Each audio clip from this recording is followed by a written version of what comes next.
வணக்க நண்பர்களே, என்னுடைய பெயர் சத்யா. எனது ஊர் மதுரைக்கு பக்கத்தில் இருக்கிறது. நான் பூக்கடை ஒன்று வச்சிருக்கேன். எனது பூக்கடை இந்த நகரத்தில் மிகவும் பிரபலம். இந்த ஏரியாவில் பூக்கடை அதிகம் இல்லாததும் என் கடையின் பிரபலத்திற்கு ஒரு காரணம். என் கடைக்கு எப்போதும் பிஸியாகவே இருக்கும். ரெகுலராக பெண்கள் என்னிடம் பூ வாங்க வருவார்கள். ஏனென்றால் மாடர்ன் காலத்திற்கு ஏற்ப பல விதங்களில் எனக்கு பூக்கட்ட தெரியும். பூ வாங்க வரும் பலர் என்னுடன் சிரித்து பேசுவார்கள். எனக்கு அழகாக பேசுவது கைவந்த கலைதான். என் மனைவியின் பெயர் ஹர்னி. அவள் மிகவும் அழகாக இருப்பாள். வீட்டில் நானும் என் மனைவி மட்டுமே இருந்தோம். நாங்கள் இருவரும் காதல் திருமணம் செய்து கொண்டோம். ஜாதி வேறுபாடு காரணமாக எங்களுடைய காதல் திருமணத்தில் பல சண்டைகள் வந்தது. பல போராட்டங்களுக்கு பிறகு நாங்கள் வீட்டை விட்டு ஓடி வந்து இங்கே செட்டில் ஆனோம். இந்த நகரத்தில் ஒரு அப்பார்ட்மெண்ட்டில் வாடகைக்கு ஒரு வீடு பார்த்து அங்கு வசித்து வருகிறோம். நாங்கள் இங்கு முதலில் வீடு தேடி வந்தபோது ஒரு அப்பார்ட்மெண்ட்டில் மேலே உள்ள தளத்தில் வசித்து கொள்வோம் என்று என் மனைவி கூறினாள். நாங்கள் வீடு தேடிய அந்த நாட்களில் எங்களுக்கு அதிகமான வருமானம் இல்லை. இருந்தாலும் என் மனைவி வசதியாக வாழ்ந்தவள். எனவே அவளை ஒரு நல்ல இடத்தில் வாழ வைப்பது என் கடமை என்று எண்ணி ஒரு நல்ல அப்பார்ட்மெண்ட்டுக்கு கூட்டி சென்றேன். அங்கு அனைத்து வசதிகளும் இருந்தது. ஆனால் அங்கு வாடகை அதிகமாக இருந்ததால் என் மனைவி அதற்கு சம்மதிக்கவில்லை. பிறகு ஒரு சுமாரான அப்பார்ட்மெண்ட்டுக்கு வந்தோம். இங்கு மேல் தளத்தில் இருக்கும் வீட்டிற்கு வாடகை குறைவாக இருந்தது. ஆனால் இங்கு லிஃப்ட் கூட கிடையாது. இவ்வளவு உயரத்தில் இருக்கும் வீட்டிற்கு தினமும் எப்படி படிக்கட்டில் ஏறி இறங்குவது? எனவே இது வேண்டாம் என்று நான் சொன்ன போதிலும் என் மனைவி சூழ்நிலையை புரிந்து கொண்டு ஏறி இறங்குவது பெருசல்ல. மேலும் இந்த நாட்களில் உடற்பயிற்சி என்று ஒன்று இல்லவே இல்லை. படிக்கட்டுகளில் ஏறி இறங்கினால் இருவருக்கும் நல்லது என்றெல்லாம் சாக்கு சொல்லியதால் அந்த வீட்டிலேயே தங்க முடிவு செய்தோம். மேலும் மொட்டை மாடி நாங்கள் இருக்கும் பிளாட்டுக்கு மிகவும் அருகில் இருப்பதால் என் மனைவி அடிக்கடி மேலே சென்று வேடிக்கை பார்ப்பாள். அங்கிருக்கும் நல்ல நாற்காலி போட்டு அமர்ந்து எனக்கு பல சமயம் பூக்கட்டி கொடுப்பாள். மாலை நேரத்தில் டீ தயாரித்துவிட்டு அங்கிருக்கும் பறவைகளை பார்ப்பது, சுற்றிலும் உள்ள இயற்கையை ரசிப்பது, ஒன்றாக டீ குடிப்பது என சந்தோஷமாக நிமிடங்கள் அதில் அவளுக்கு கிடைத்தது. மேலும் மாடியில் ஒரு சில பூனைக்குட்டிகள் வளர்கின்றன. அவ அங்கு உள்ள தண்ணீர் தொட்டிக்கு அடியில் இருக்கும். அவற்றுக்கு தினமும் என் மனைவி உணவு கொடுப்பாள். அதில் அவளுக்கு ஒரு சந்தோஷம். நான் பூக்கடை வியாபாரம் தவிர திருமண டெக்கரேஷன் ஆர்டர்களையும் செய்து வருகிறேன். பலவிதமான டிசைன்கள் என்னால் உருவாக்க முடியும். என் மனைவி வீட்டில் இருந்து ஒரு வேலை செய்து வந்தாள். இங்கு இருக்கும் சில கடைகளில் அவர்கள் கொடுக்கும் துண்டு துணிகளில் இருந்து நூல் பிரித்து கொடுத்தால் அதற்கு கிலோ கணக்கு வைத்து காசு கொடுப்பார்கள்.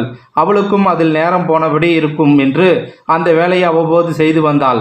மேலும் எனக்கு சாப்பாடு போட்டு கொடுப்பது முதல் குளிப்பதற்கு சுடுதண்ணி வைத்து கொடுப்பதும் வரை அனைத்து வேலைகளையும் நான் கேட்காமலே எனக்காக அவள் செய்வாள். அதனால் எனது வாழ்க்கை மிகவும் நன்றாக நகர்ந்தது. அன்று ஒரு நாள் நான் பூக்கடை செல்லும்போது அவளுக்கு கொஞ்சம் உடம்பு சரியில்லாதது போல் உணர்ந்தாள். ஆனால் அவள் என்னிடம் எதுவும் சொல்லவில்லை. எனக்கு கொஞ்சம் வேலை இருக்கிறது என்று சொல்லி அவள் துணிக்கடைக்கு கிளம்பினாள். நானும் என் பூக்கடைக்கு சென்றேன். நாங்கள் இருவரும் தனித்தனி சாவி வைத்திருக்கிறோம். அவள் மீண்டும் வேலை முடிந்து வீட்டிற்கு வந்து மாடிப்படி ஏறும்போது அவளுக்கு தலை சுற்றி கால் வலிக்கு நேராக கீழே விழுந்தாள். விஷயம் கேள்விப்பட்டு நான் வேகமாக அங்கு வந்தேன். அங்கு விபத்தின் விளைவாக அவளுக்கு கை கால் வராமல் போனது. பேச்சும் சைகைகள் மூலமாகத்தான் செய்யும்படியானது. அவளுக்கு உணவு ஊட்டுவதில் இருந்து குளிக்க வைப்பது வரை நான் தான் என்று எல்லாம் தலைகளாக மாறியது. ஏதாவது வேண்டுமென்றால் அவள் சைகைகள் மூலம் பேசுவதை நான் புரிந்து கொள்வேன். கடையும் பார்த்து கொண்டு அவளையும் பார்த்து கொள்ளும் படியானது. ஒரு கால் மற்றும் ஒரு கை மிகவும் சிறிதளவு மட்டுமே இயங்கியது. ஆனால் அதில் பயன் எதுவும் இல்லை. நானே அனைத்து வேலைகளையும் அவளுக்கு செய்து கொடுக்க வேண்டிய கட்டாயமானது. என் கடை அருகில்தான் உள்ளது. எனவே சமையல் வேலைகள் எல்லாம் செய்து முடித்துவிட்டு கடைக்கு செல்வேன். ஒரு நாளைக்கு 3 முறையாவது வீட்டுக்கு வருவேன். 3 மாதங்கள் இப்படியே கழிந்து கொண்டிருந்தது. எனக்கு பூ கட்டுவதில் உதவி செய்ய என் மனைவியும் இப்போது கிடையாது. அதனால் என் தூக்க நேரமும் குறைந்து போனது. பூக்கடையில் வரும் லாபமும் குறைந்துவிட்டது. அன்று ஒரு நாள் என் மனைவி என்னிடம் சிக்னல் செய்தாள். நான் கொஞ்சம் முகம் சுளித்தபடி என்ன வேணும் என்றேன். அவள் முகத்தில் மேக்கப் போட்டு தலைசீவி கொடுக்க வேண்டும் என்று ஆசைப்பட்டாள். நான் அவள் ஆசைக்கு இணங்க அதை செய்தேன். அழகாதான் இருக்கிறாய் என்றேன். அவள் முகத்தில் புன்னகை தோன்றியது. இந்த நிலையை நினைத்து திடீரென அவள் வருத்தம் கொண்டாள். கவலைப்படாத, சரியாகிவிடும் என்று சொன்னேன். இந்த 3 மாதத்தில் நான் அவளுடன் சண்டை போட்டது கிடையாது. ஆனால் பல நாட்கள் என் முகம் கடுப்பில் சுளிந்து போயிருக்கிறது. ஏனென்றால் வேலையினால் மன அழுத்தம். ஒரே வேலையை திரும்ப திரும்ப செய்ததால் மன நிம்மதியின்மை கொண்டது. நான் கடைக்கு சென்றவுடன் என்னிடம் பல பேர் பேசுவார்கள். அவர்கள் சந்தோஷமாக சிரித்து பேசும்போது நான் என் கவலைகளை சில சமயம் மறந்து விடுவேன். அன்று ஒரு நாள் கடையில் நான் இதுவரை பார்த்திராத ஒரு பெண் என்னிடம் வந்து பேசினாள். அதுதான் எங்களுக்குள் முதல் சந்திப்பு. அவள் இந்த ஊரில் உள்ள ஒரு அலுவலகத்தில் டிரான்ஸ்ஃபர் கேட்டு வந்திருக்கிறார் போல. தினமும் பூ வாங்க இனிமேல் வருவதாக சொல்லிவிட்டு சென்றாள். அவள் பார்ப்பதற்கு மிகவும் அழகாக இருந்தாள். அவள் அடுத்த நாள் என் கடைக்கு வந்தவுடன், என் பெயர் அபர்ணா, உங்கள் பெயர் என்ன என்று கேட்டாள். இங்கு உள்ள அனைவரும் என்ன சத்யா என்று அழைப்பார்கள். சத்யா பூக்கடை என்றால் இந்த ஊரில் பிரபலம் என்றேன். அந்த பெண் தினமும் என்னிடம் பேசினாள். அப்படியே சில நாட்கள் உருண்டோடியது. சில நாட்கள் கழித்து, எங்கள் குடும்பத்தில் ஒரு திருமணம் நடக்க இருக்கிறது, மாலை லேட்டஸ்ட் டிசைனில் வேண்டும் என்றாள். மேலும் ஸ்டேஜ் மற்றும் மண்டப அலங்காரமும் செய்து தர சொன்னாள். என் மனைவி அவ்வாறு ஆனதில் இருந்து மண்டப அலங்காரம் செய்வதை குறைத்து கொண்டேன்.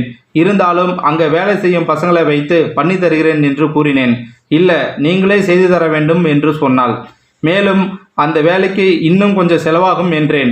பணத்தை பற்றி கவலைப்பட வேண்டாம் என்று என்னை கட்டாயப்படுத்தி, பணம் பெருசு கிடையாது, எவ்வளவு வேண்டுமானாலும் தருவார்கள், நன்றாக அமைந்தால் போதும் என்று சொன்னாள். என் மனைவியின் நிலைக்கு பணம் இப்போது தேவைப்படுகிறது என்பதால் நானும் சம்மதித்தேன். ஓரிரு வாரத்தில் மண்டப அலங்கார வேலைகள் வந்தது. பணத்துக்கு பஞ்சமில்லை. அட்வான்ஸ் தொகையை நன்றாக கொடுத்தார்கள். எனக்கு இந்த பெரிய வேலை கிடைத்துவிட்டால் நல்ல வருமானம் கையில் நிற்கும் என நினைத்து கொண்டேன். மேலும் இத்துடன் முகூர்த்த நாள் முடிவடைகிறது. மீண்டும் 2 மாதங்களுக்கு திருமண நிகழ்வுகள் குறைவாகவே இருக்கும். இது ஒன்றை நன்றாக முடித்துவிட்டு வரும் ஆர்டர்களை செய்யலாமா வேண்டாமா என்று பிறகு யோசித்துக் கொள்ளலாம் என்று முடிவெடுத்தேன். நான் சந்தோஷமாக என் மொபைல் நம்பரை அவளிடம் கொடுத்தேன். அவள் எனக்கு ஃபோன் செய்தபோது, ஒவ்வொரு டிசைனுக்கும் தனித்தனியாக செலவாகும், பண விஷயத்தை தெளிவுபடுத்த நினைக்கிறேன் என்றேன். அதற்கு அவள், நான் ஏற்கனவே சொல்லியவாறு செலவை பொறுத்து எங்களுக்கு எந்த பிரச்சனையும் இல்லை. உங்கள் மண்டப அலங்காரத்தை நான் வேறொரு திருமணத்தில் பார்த்ததுண்டு. அங்கு அவ்வளவு சிறப்பாக இருந்ததால் தான் நான் உங்களை எங்கள் குடும்பத்தில் பரிந்துரை செய்தேன் என்றாள். சரி என்று நானும் வேலைக்கு மனப்பூர்ணமாக சம்மதித்தேன். அன்று அலங்கார வேலைகள் அங்கு சென்று கொண்டிருக்க, சிறிது நேரம் மட்டும் வீட்டுக்கு வந்துவிட்டு மீண்டும் மண்டபம் செல்லலாம் என்று நினைத்து கிளம்பினேன். நான் பெரும்பாலும் நேரத்தில் வீடு சென்று விடுவேன். அன்று அரை மணி நேரம் தாமதமாக வீடு வந்தேன். என் மனைவிக்கு சாப்பாடு ஊட்டிவிட்டு அவளை தூங்க சொல்லிவிட்டு அலங்கார வேலைகளை இரவு நேரத்தில் செய்துவிடலாம் என்று நினைத்து கொண்டு மண்டபத்திற்கு மீண்டும் வந்தேன். இரவு தூக்கம் கெட்டாலும் பரவாயில்லை என்று அந்த வேலைகளை நானே கிட்டத்தட்ட முடித்துவிட்டு மீண்டும் வீடு திரும்பினேன். மேலும் என்னென்ன வேலைகள் செய்ய வேண்டும் என்று பசங்களிடம் சொல்லிவிட்டு வந்தேன். டெக்கரேஷன் மிகவும் அருமையாக அமைந்தது. நான் கிளம்ப ஆரம்பித்த போது, உங்களிடம் கொஞ்சம் தனியாக பேச வேண்டும், இரவு 2 மணிக்கு மண்டபம் வாருங்கள் என்றாள் அபர்ணா. அந்த நாட்களில் அவளது முகபாவங்கள் மற்றும் நடந்து கொள்ளும் விதம் ஒரு மாதிரி இருந்தது. ஆனால் அது கூட ஒருவித சந்தோஷம் என்று என் மனம் உணர்ந்தது. இரவு நேரத்தில் என் வீட்டிற்கு வந்தேன். நான் வீட்டிற்குள் நுழைந்தபோது எதிர்கண்ட காட்சியை பார்த்து அதிர்ச்சியடைந்தேன். என் மனைவி தரையில் விழுந்து கிடந்தாள். கண்ணாடி டம்ளர் உடைந்து தண்ணீர் சிந்தி கிடந்தது. ஒருவேளை அவள் தண்ணீர் குடிக்க முயற்சி செய்திருக்க வேண்டும். நான் அருகில் வைத்திருந்த தண்ணீர் மிகவும் குறைவாக இருந்ததால் அவள் தண்ணீரை எடுக்க முயற்சி செய்து கீழே விழுந்து சிறிது காயமடைந்தாள். நான் என் மனைவியை ஒரு வித்தியாசமான பார்வையில் பார்த்தேன். நான் அவளிடம் மன்னிப்பு கேட்டு ஒரு அவசரமான வேலை என்று கூறினேன். என்ன வேலை என்று சைகையால் கேட்க ஆரம்பித்தாள். திருமண அலங்கார வேலை இருந்தது, இன்னும் போக வேண்டும் என்று சொல்லி, என்னால தான் நீ இப்படி கீழே விழுந்து விட்டாய், உன்னை படுக்கையில் ஆதரவற்று விட்டு சென்று விட்டேன் என்றேன். என் மனைவியும் புன்னகைத்து தலையாட்டினாள். அது ஒன்றும் பிரச்சனை இல்லை என்று சைகையால் கூறினாள். நான் என் மனைவியிடம் அபர்ணா விஷயத்தை மறைக்கக்கூடாது என்று நினைக்க ஆரம்பித்தேன். ஏனென்றால் அந்த பெண் என் கடைக்கு வரும்போதெல்லாம் வினோதமான முகபாவங்கள் காட்டினாள். சில சமயம் என் கண்களை பார்ப்பாள், சில சமயம் தாவணியை வைத்து விளையாடத் தொடங்குவாள். அவள் முகம் அற்புதமாக இருந்தது. அவள் என்னிடம் ஏன் அப்படி பழக முயற்சிக்கிறார்? என் கடை எதிரில் ஒரு கடைக்காரர் இருந்தார். அவர் என் தோழியும் கூட. அவள் என்னிடம், இந்த பொண்ணு உங்க கடையை சுற்றி சுற்றி வருது, நீங்க அவகிட்ட இருந்து தள்ளியே இருங்க என்று சொன்னார். நான் ஆமா, இங்கேயே சுத்திட்டு இருக்கிற மாதிரி தான் தெரியுது என்று பதிலளித்தேன். அதற்கு என் தோழி, ஆமா, இவ இங்க புதுசு, ஆனா ஏற்கனவே திருமணமாகி விவாகரத்தை பெற்றவள் என்று கூறினார். என்ன சொல்றீங்க என்று நான் கேட்டபோது, இவ என் மாமியாருடைய பக்கத்து வீட்டு பையனை கல்யாணம் பண்ணிக்கிட்டா, விவாகரத்தான பிறகு இவங்க குடும்பத்தோட இந்த ஊருக்கு வந்துட்டா என்று சொன்னார். அன்று அந்த கடைக்காரர் தோழி சொன்னதை கேட்டு நான் முற்றிலும் அதிர்ச்சியடைந்தேன். இருந்தாலும் என் மனைவியிடம் இதை பற்றி பேச எனக்கு மனம் வரவில்லை. இன்று மண்டபத்திற்கு அழைத்து என்னிடம் என்ன சொல்லப் போகிறாள் என்று யோசித்தவாறு மண்டபத்திற்கு கிளம்பினேன். அங்கு சென்றபோது அவள் என்னை திருமணம் செய்து கொள்ள ஆசைப்படுவதாக கூறினாள். ஆனால் உன்னை பற்றி சிலர் வதந்திகளை சொல்கிறார்கள் என்றேன். என்ன, எனக்கு விவாகரத்து ஆனதை பற்றி சொல்கிறார்களா? அது உண்மைதான். ஆனால் என்னை விட 15 வயசு மூத்த முதியவரை எனக்கு கட்டாயத்தின் பெயரில் திருமணம் செய்து வைத்தார்கள். அவர் பணக்காரர். ஆனால் அவருடன் வாழ எனக்கு விருப்பமில்லை. என் வயசை பாருங்க, என் முகத்தை பாருங்க. நான் எப்படி அவ்வளவு வயசான ஒருத்தரை கல்யாணம் பண்ணிக்க முடியும்? என்னால் எப்படி வாழ்க்கை நடத்த முடியும்? அதனால தான் விவாகரத்து வாங்கினேன் என்றாள். நான் ஒரு விதமான குழப்பத்தில் நின்றேன். அவள் மேலும், நீங்கள் நல்ல திறமசாலி, இவ்வளவு திறமைகளை உங்களுக்குள் முடக்கி வைத்திருப்பது நல்லதல்ல. நான் விவாகரத்து செய்து வரும்போது என் கணவரிடமிருந்து நிறைய பணம் பெற்றேன். அந்த பணத்தை வைத்து நல்ல திருமண அலங்கார கடை ஆரம்பிப்போம். எனக்கும் உங்களை மிகவும் பிடித்திருக்கிறது. உங்களை மணந்தால் எனது வாழ்க்கை மிகவும் நன்றாக அமையும் என்றாள். நான் யோசித்துவிட்டு சொல்கிறேன் என்று சொல்லிவிட்டு வீட்டுக்கு கிளம்பினேன். பொதுவாகவே இங்கே வீட்டுக்கு வந்த பிறகு எல்லா வேலையும் நானே செஞ்சு ரொம்ப களைப்பாக இருக்கும். அதனால் எனக்கு கவலை ரொம்ப அதிகமாக இருக்குது. அவள் அப்படி என்னை விரும்புவதாக சொன்ன பிறகு நான் அபர்ணாவை பற்றி தான் நினச்சிக்கிட்டு இருந்தேன். அவள் தினமும் என்கிட்ட பூ வாங்கிட்டு போவா. நான் அவளை சிரித்து கொண்டே பார்ப்பேன்.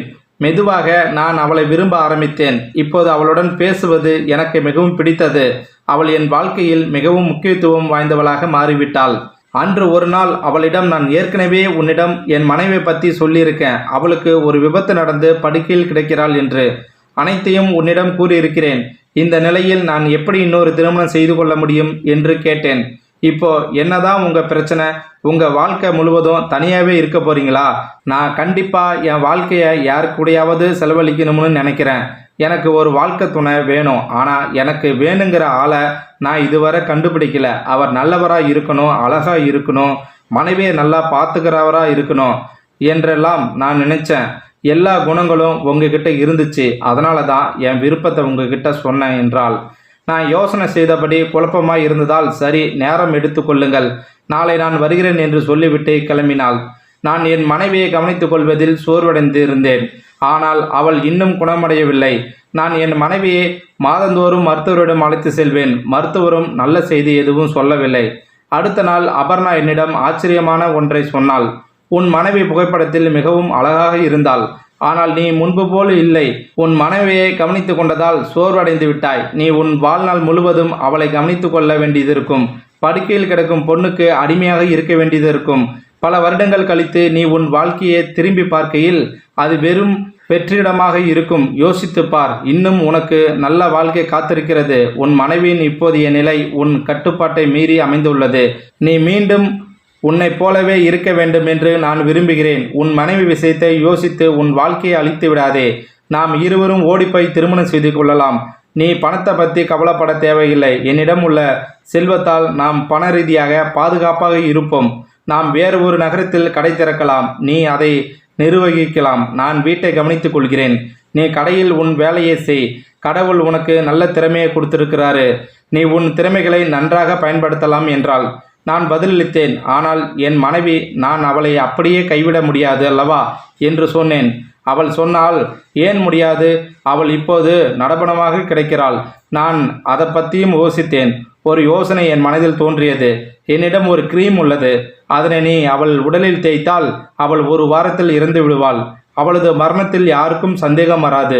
மேலும் அந்த மருந்தை உபயோகப்படுத்துவதற்கு முந்தைய நாள் சுடும் வெயிலில் உனது மனைவியை 1 மணி நேரமாவது நிறுத்த வேண்டும் என்று கூறி அந்த கிரீமை என்னிடம் கொடுத்தாள். நானும் அபர்ணா வலையில் விழுந்து விட்டேன். அதேபோல் அடுத்த நாள் என் மனைவியை மாடிக்கு தூக்கிச் சென்று நாற்காலியில் அமர வைத்தேன். அவள் வானத்தை, பறவைகளை பார்த்து மகிழலாம் என்று நினைத்தாள்.